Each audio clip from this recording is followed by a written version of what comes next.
Assalamualaikum warahmatullahi wabarakatuh. Kembali lagi bersama saya Nurse Aitri.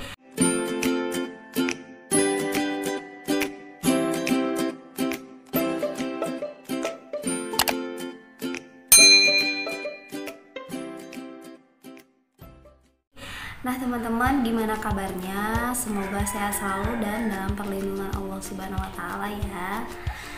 Nah, bagi teman-teman yang baru mampir di channelnya Aitri, jangan lupa di subscribe terlebih dahulu.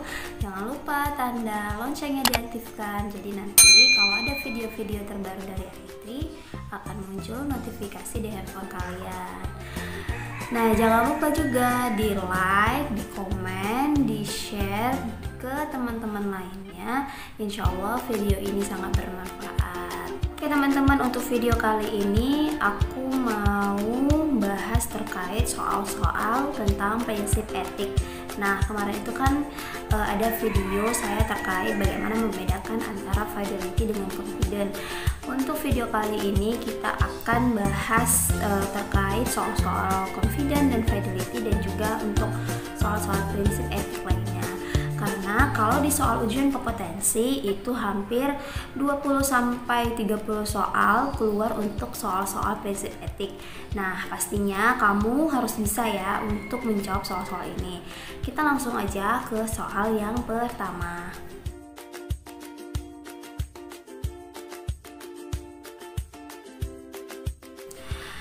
Nah, jadi untuk soal yang pertama itu dia terkait di sini. Prinsip etik yang digunakan perawat seorang anak perempuan berusia 10 tahun dibawa orang tuanya ke IGD karena kecelakaan, dan anak tersebut mengalami fraktur pada paha bagian kiri yang harus segera dilakukan tindakan operasi. Perawat memberi kesempatan pada orang tua pasien untuk memutuskan akan melakukan atau tidak tindakan operasi tersebut pada anaknya. Nah, kira-kira teman-teman sekalian itu jawab apa?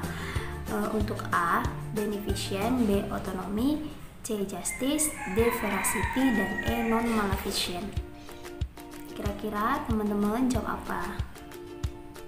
Saya kasih waktu kurang lebih 10 detik lah, kayaknya udah bisa jawab ini. Ya, jadi di sini itu dia jawabannya otonomi atau autonomi. Jadi kata kunci dari autonomi itu dia adalah hak pasien. Di sini itu dia hampir sama autonomi itu dengan informed consent. Jadi kata kuncinya itu ada di perawat memberi kesempatan pada orang tua pasien untuk memutuskan akan melakukan atau tidak tindakan operasi tersebut pada anaknya. Itu dia untuk soal nomor 1. Next, kita lanjut ke soal nomor 2. Aspek etik yang dilanggar oleh perawat. Ingat, yang dilanggar. Jadi soal-soal prinsip etik itu dia ada 3 kemungkinan pertanyaannya. Yang pertama itu aspek etik yang diterapkan, kemudian aspek etik yang dilanggar, dan dilema etik. Nah, di sini di soal nomor 2, seorang perempuan berusia 70 tahun berada di panti jompo mengalami inkontinensia urin. Saat perawat membantu membersihkan genitalia, perawat tidak menutup pintu ruangan sehingga terlihat oleh penghuni yang lain.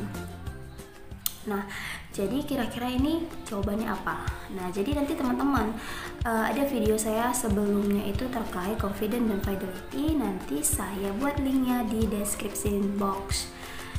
Nah, jadi ini dia soal confident yang mudah.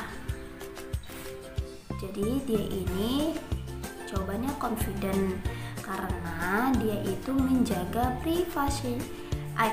Jadi dari sini aspek etik yang dilanggar. Nah, si perawatnya itu kata kuncinya ada di sini.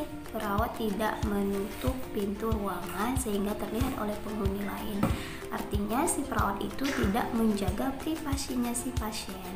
Itu dia untuk soal nomor 2. Oke, di soal yang ketiga ini yang ditanyakan prinsip etik yang harus dijalankan oleh perawat. Nah, Jadi itu pertanyaannya. Jadi di kasusnya itu seorang perempuan 23 tahun dirawat di bangsal kebidanan. Hasil pengkajian, klien hamil dengan status obstetri, usia kehamilan 20 minggu, klien terjatuh di kamar mandi dan mengalami keguguran.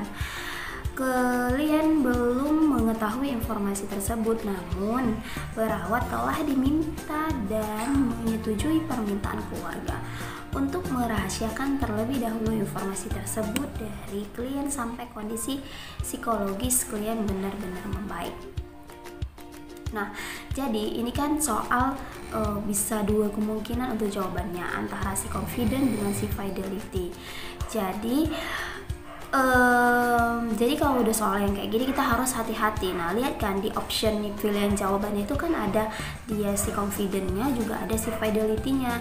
Nah, kita harus hati-hati kalau udah soal yang menjebak kayak gini. Jadi kira-kira, nah kalau dari teman-teman jawabannya apa?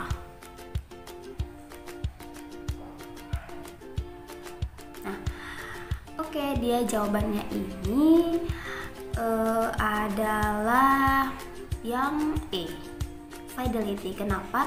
Karena di sini itu dia ada kata kuncinya, perawat telah diminta dan menyetujui permintaan keluarga untuk merahasiakan terlebih dahulu informasi tersebut dari klien sampai kondisi psikologis klien benar-benar membaik. Nah, artinya perawat itu diminta dan menyetujui. Menyetujui itu kan berarti adanya kesepakatan antara si perawatnya dengan si pasiennya. Jadi si perawatnya ini menyetujui permintaannya si keluarga. Dia tidak akan menyampaikan sampai psikologis pasiennya itu benar-benar membaik. Jadi itu dia jatuhnya ke fidelity, bukan ke confident.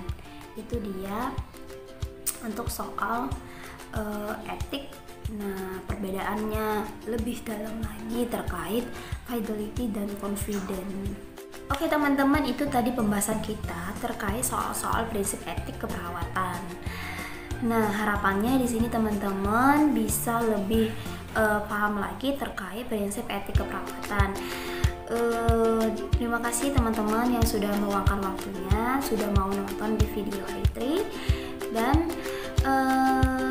ditunggu video i3 selanjutnya. Assalamualaikum warahmatullahi wabarakatuh.